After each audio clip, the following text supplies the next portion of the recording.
Hello, it's Lucas here, and I've got another modification showcase for you. Today's modifications are on a mock I found on Bricklink Studio. The mock was by a user called SteamFan01, and I'll leave a link to the original mock in the description below, so you can see it, and so I can give proper credit to the person. Now this one is like my E2, which I haven't shown off yet, but is in one of my videos. Most of the modifications come right here.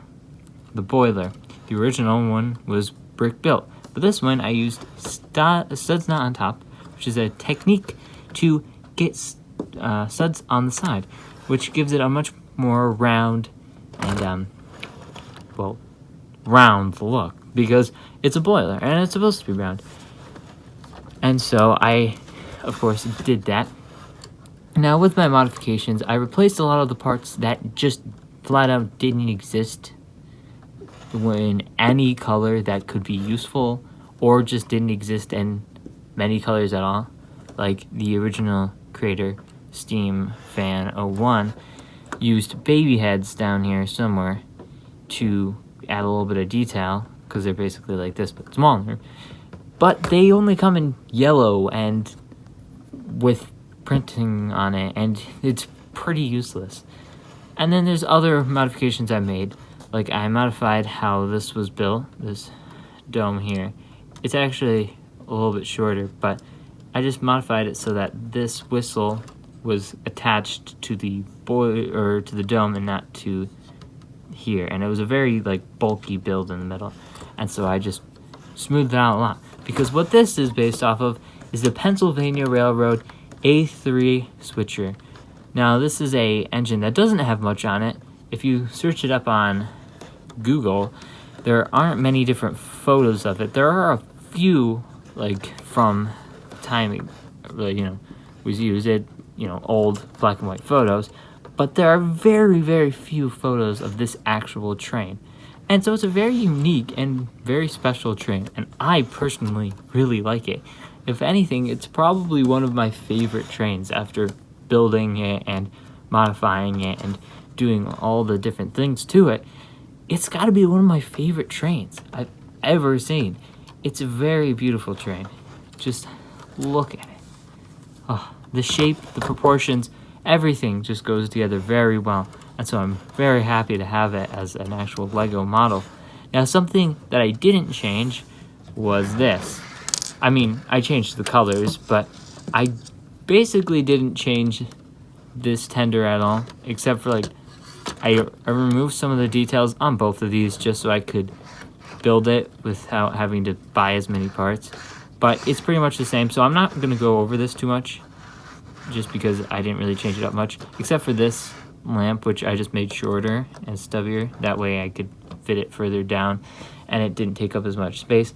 Also, I would recommend using the saucer pieces, these ones in clear, for these lamps, but like I said, I didn't want to spend as much money because I build on a budget, and so I just use these. But I do really recommend using these because they look a lot better and are more accurate to the actual proportions.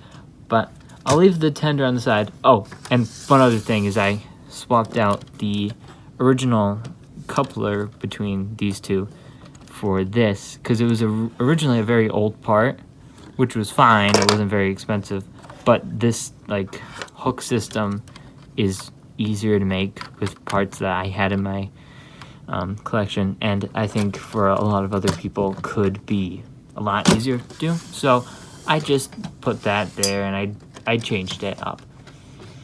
I also added magnetic couplers to the front of the engine rather than the brick-built one that they had before, because, well, you can connect it to other things. The pistons are different too. The original one, I can't even describe what it was. It was the piston, the actual piston boxes were separate, and then there was a part that came down, hung over, and then added these parts to it. So it would hang over like this, and then have the parts going this way into where the pistons were, but I changed it because I was kind of fragile to them being attached directly to the cylinders and then having this part just separate, because there is a structure part that goes down like this on the actual train, and so I made sure to keep that detail there. And you can see this is where the piston rods would connect in, and so if you wanted to move where these are, you could. Okay, well those just came off, but you get the point. They can move back and forth in case you want to move them back and forth.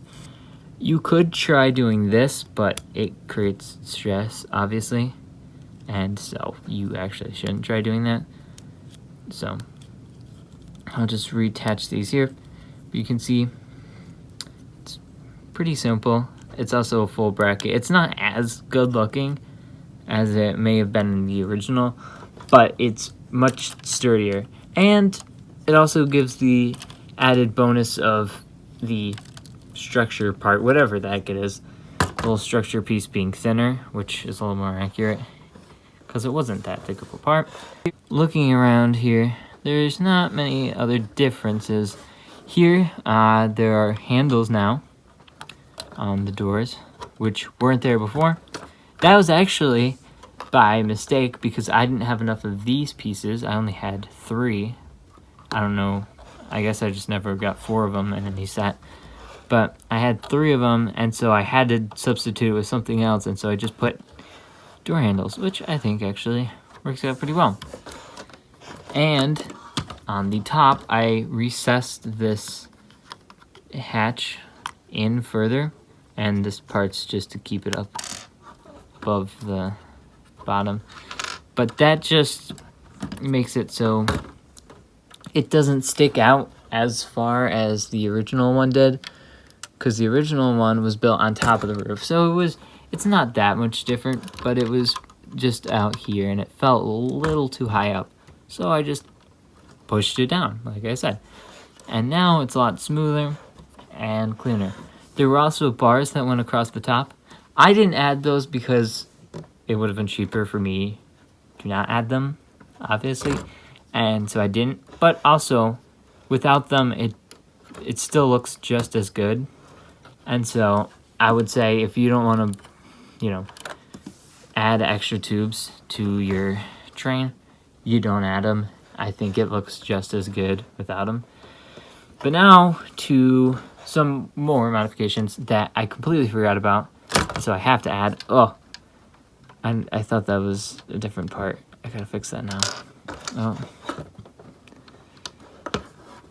I don't know why I thought it was connected to these tubes, but I gotta push those back up.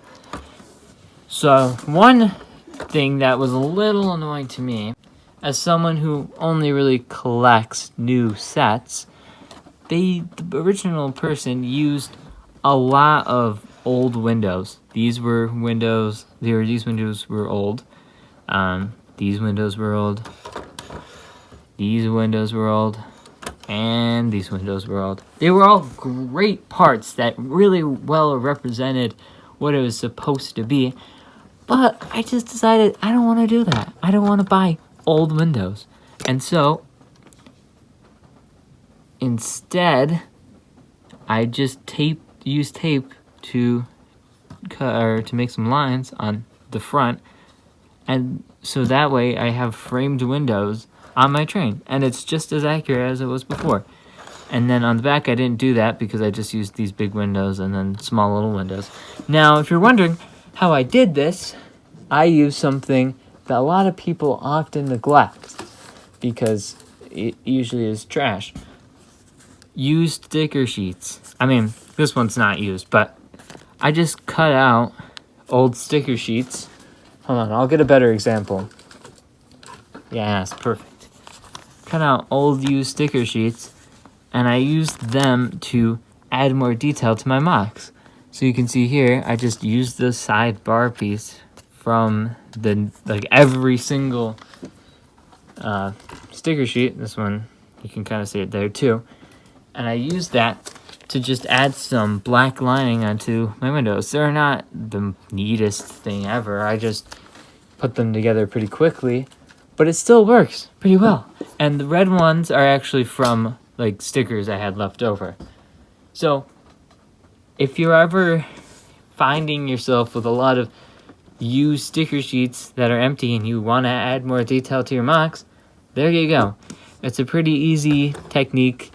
Doesn't cost you any extra money unless you buy specific sticker sheets just for that purpose. But otherwise, it's easy. It's pretty much free unless you don't have any Lego sets. But that just about does it with all my modifications. I personally can't think of anything else that I added. I mean, I was going to add a flower pot to the top, or maybe they already had a flower pot at the top. I'm not sure. But anyway, here is the full thing once again. All together. It's a really beautiful train. And I just want you to appreciate it one more time. Steam Fan 01 did an amazing job. The boiler was the only part that I would say definitely needed to be fixed. But everything else was very good. And so, once again, go check that Bricklink model down in the description below. Of course, I got a link to it. I don't actually have this posted on my Bricklink account, but that's fine because it's not really my design anyway. So regardless, if you want to see more videos from me, make sure to subscribe and click the notification bell and like the video so you never have to miss another one. And I'll see you in the next one. Goodbye.